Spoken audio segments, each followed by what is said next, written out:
How to let go of control. Now, if you're like me, you probably like to be in charge, right? And that is not the same thing as leading your team, right? So a few months ago, I was doing a live training and I mentioned that I was not a natural delegator. That yes, I've been called a natural leader because I like to be the boss, right? Like to be in charge. I was always in charge. Growing up, I wanted to be the boss, I wanted to be the captain, right? If we were in a group, I was usually the one that just kind of took charge and was leading, but it was for more personal reasons. I like to be in control, right?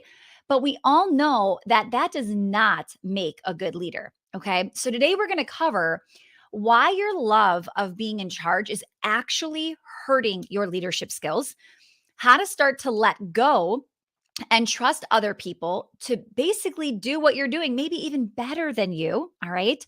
I'm also going to talk about how to like let go and transfer and trust other people, as well as my favorite delegation hack. Okay. Now, I want you to think about why you like being in charge. What do you like about it? What are your thoughts about it? How do you feel when somebody else is in charge and you're not? Okay. I can honestly say when I walk into any business or I'm just watching somebody on my team, I'm always having thoughts of like, oh, I could do this better, right? In every aspect of my life. I'm talking like I can't go to a fast food restaurant without being like, sir, you see by the door, we should really have this over here, or we need to put these menus out, or like I want to tell everybody what to do. Okay. I was at my church picnic and I had a lot of thoughts about how things were set up, like how it used to be when I was a kid. And I was just sitting there and I'm like, okay, I could do this better, right? Now, but leadership skills are about bringing out the best in everyone on the team, right? It's about how to get everyone to shine in their own way, to get everybody contributing in their own way, right? That's in alignment with the values of the company, okay? Now, do you see how these two skill sets are actually conflicting? The thing you probably naturally are is not what you need to be or who you need to be in the business. Okay. So being in charge is about you and leading is about them.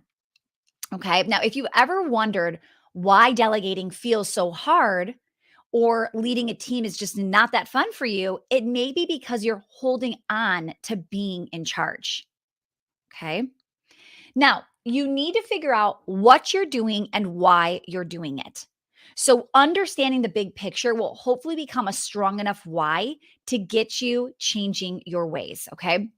Your why really does matter. Now, as a dancer, I've always been very conscious of my health and how in shape I was, and then never really feeling like I fully understood nutrition and diets and what workouts to do and all the things, right?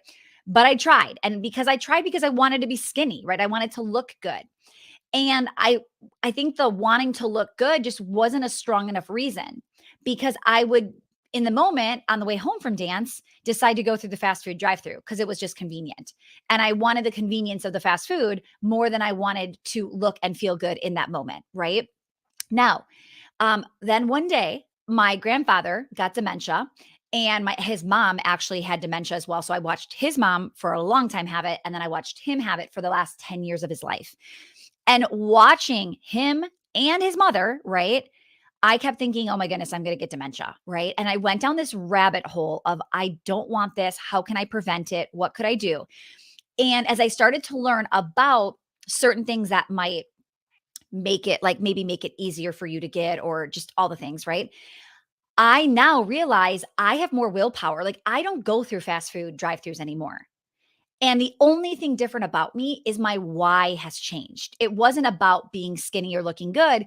It was about my brain health and trying to make sure that I have a good life even at the end, right? So my why completely changed. Now, I'm not a doctor. I'm not here to tell you what causes what. So please do not message me like, actually, dementia, no, I got it. Okay. I'm good. All right.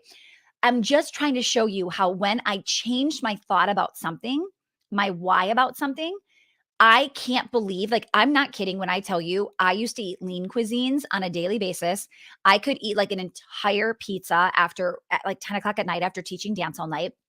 I had the worst eating habits, the worst. Okay. And the fact that I changed so drastically just shows you how it's possible when you find the right why. Okay. Now, I want to go back to letting go, right? Because I bet you want freedom. I bet you don't want to be working 24/7 in your business, right? So when we go back to you and your business and the outcome you want to have at the end of all of this, right? I bet it's not to still make every decision in your business, right? I bet you want to bring a business that brings you in money with or without you being there. So we have to go back and say, like, okay, do I really want to delegate? No, but what kind of business do I want? Right. And I want you to really dig deep about your why in your business. Now, if that's true, if you would rather have a business that's less reliant on you, you have to remember that micromanaging and not learning true leadership skills is going to keep you stuck.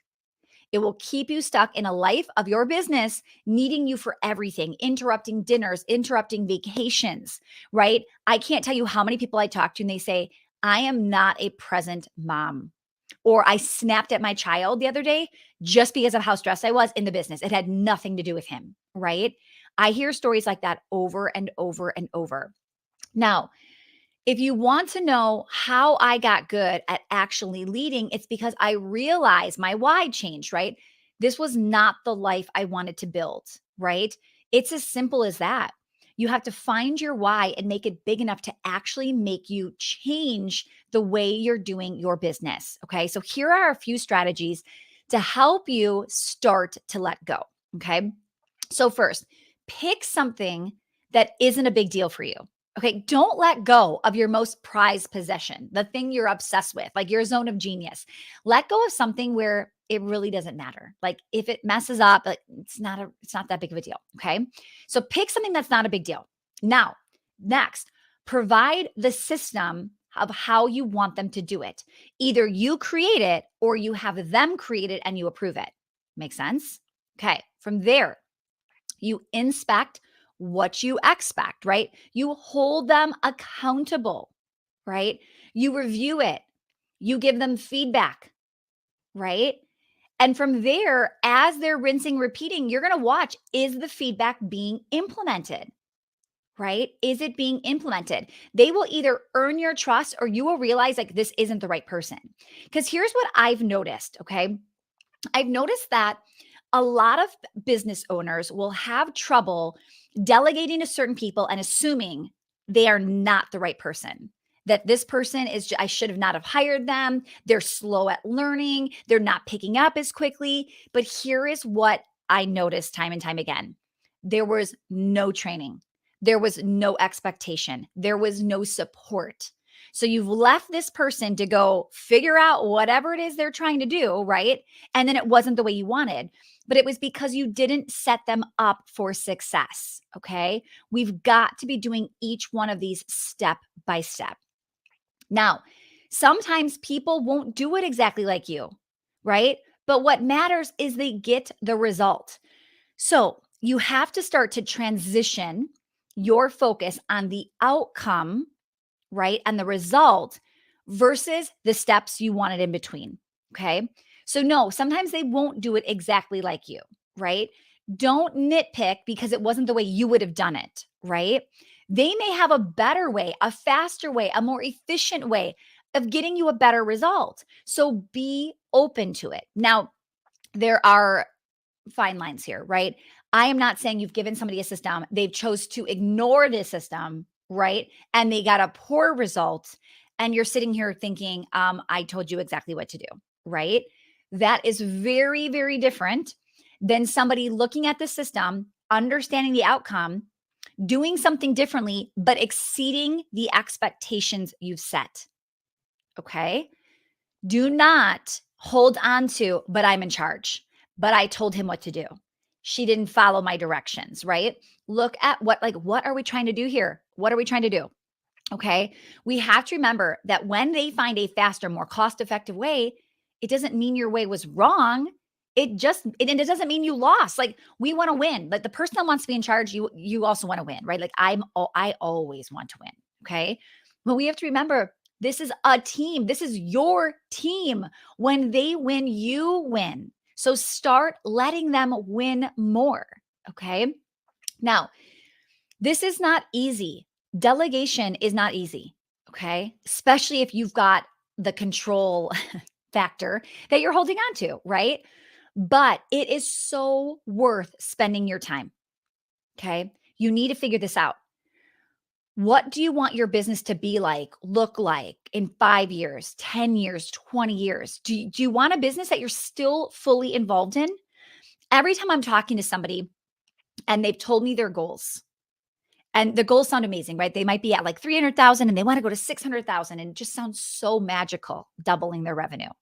And then this is my favorite question I ask them, and I love watching their expression. I say, okay, I think we can get you to 600,000, but what would doubling your revenue feel like right now? So think about your headaches, your frustrations, the team. And now we've just doubled the amount of clients you have. And every time they're like, "Oh, no, no, no. I could never do that right now.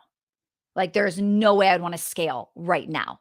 Right? Because if you're working a lot, if you don't have a great team that's truly leading, if you don't have a lot of systems, scaling your revenue is the last thing you want to do because it only gets harder. And some of you can't handle harder right now. Okay. So, where do you want to be next year? Where do you want to be 5 years? When are you retiring? Okay. So, right now, if the team needs you to make all the big decisions, right? This is something I want you to slow down and go, how do I really build a business where it's a true business with true leaders taking ownership, right? So when you're on vacation or you're with your kids, right? You're doing something fun, you're at a soccer game, you're not like on the phone, in the emails, on Facebook, right? You know that it's taken care of. Somebody once said to me recently, well, Saturday is one of our biggest days that people buy. I said, great, hire somebody for Saturdays. Like, well, nobody wants to work Saturdays. Nobody? Nobody wants to work Saturdays? Do you know growing up, Saturday was the only day I could work. Saturdays and Sundays were the only jobs I was looking for. When I was going to school full time, I didn't want a job during the week. I wanted to figure out how to work weekends, right? Do you know we have sometimes stay at home moms who are with the kids all week and say, I would love to pick up a few hours on Saturday when my husband's home and he can hang out with the kids? Right? Do not tell me that nobody's going to work Saturdays or Sundays or late nights. Like my husband's job for a long, long time, he worked second and third shift. He was leaving the house at 11 p.m. Oh, nobody would do that. Do you know how many people do that? A lot of people. A lot of people. Okay.